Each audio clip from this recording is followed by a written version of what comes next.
Okay, to take the tenon off on this one, I'm just going to use a big block and a towel. I don't think it's going to require any special treatment. And again, here, this is just Howard's, buffed out with a linen mop on the end of my drill. Hopefully it's looking as pretty on the camera as it looks in person. And we'll open this all the way up. I'm going to see if my normal redwood on redwood will work, because I have that redwood block I like to use to take my tenons off. And let's see, will he fit in here?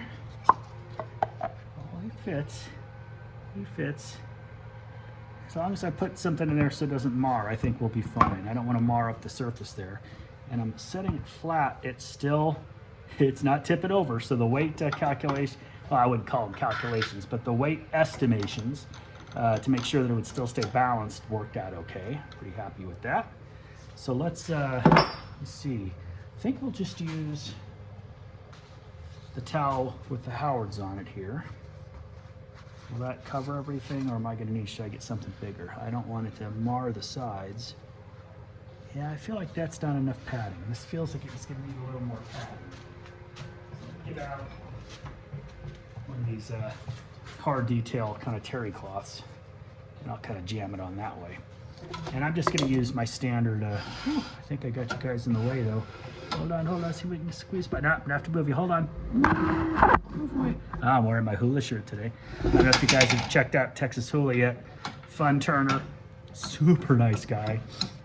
He's big into Twitch. He does a lot of his live stuff on Twitch, which, me being a moderately older fella, I had never been familiar with, but he introduced me to this. It's kind of fun, you know, it's kind of cool thing watching live, a lot of interaction where these YouTube videos, I'm kind of talking to myself half the time.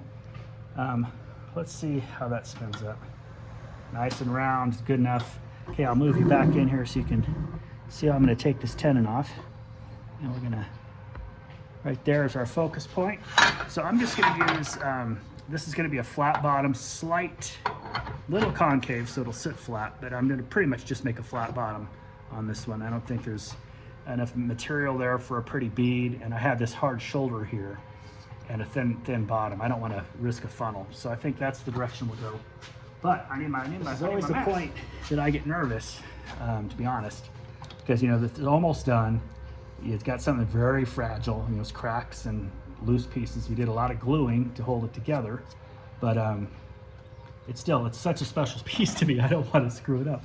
So I'm just going to get my big gouge, and we're just going to peel away this bottom real quick here.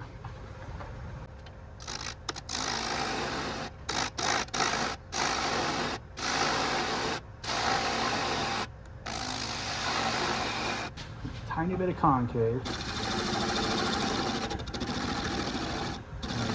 Really not held on super tight. Luckily, it cuts very easily. And it's not held on tight because I don't want to mar the inside. It's an odd shape. But the inside will end up marring it.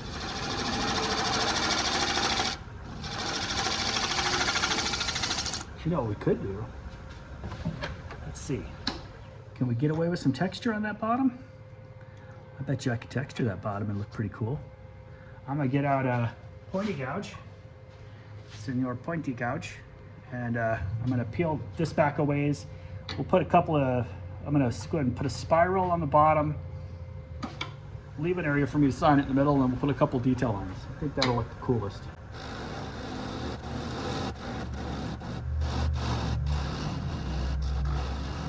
Let's hit that with some 150 sandpaper real quick. Got a little 150 here. Speed's about 800. A little fast for sanding, but it's really soft wood. Grab some 220. That's all I'll do on the bottom is the 150 and the 220. Let's take a look at that. Get our blow it off here.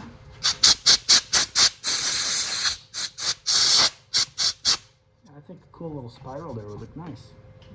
So I'm going to get out Ron Brown's, oops, you probably can't hear me. I'm going to get out Ron Brown's best texturing tool and see if we have enough room there to squeeze into it.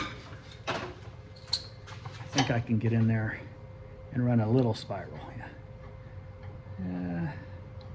Yeah, I can. So let's go ahead and run a little spiral there.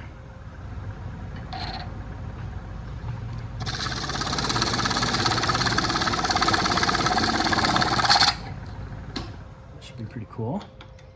Yeah, spiral pattern all the way out to the edge. Look at a little sunburst. I like it. I like it a lot. Now I'm going to put a detail line right in there. And for that, I'm just going to use a point tool. So get right in there. Put a little detail line. I'm going to actually put a little twin to it. So it's really obvious that we did something special there. And let's go and throw.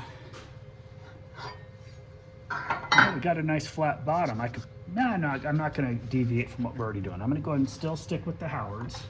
My thought there for a minute was, hey, I could use the shop grit, polish some of this up, see how polishy and shiny it gets. But I don't have any more of it to work with, so we'll just stick with what we got at this point. So I'm just going to kind of go with the spiral pattern and get some Howards in there. And again, there's no stain. This is just the color of the wood itself. And that spiral comes kind of subtle with the detail rings. Looks good though. I like it. I'm happy with that. Very happy with that. Okay, I'm gonna, yeah, I like that a lot. Jeez. Well, I'm pretty pleased. Well, we will buff this off on the bottom, and I'm gonna stop to sand the center X section so I can sign it. But in the meantime, we'll do the, I think we can just use the Phil Anderson method here, and we'll take off the rest of that, pushing the pressure up against one hand on the gouge, one hand on the off switch. Lower my tool rest a bit. And that way we can just peel that off easy without a whole lot of sanding required.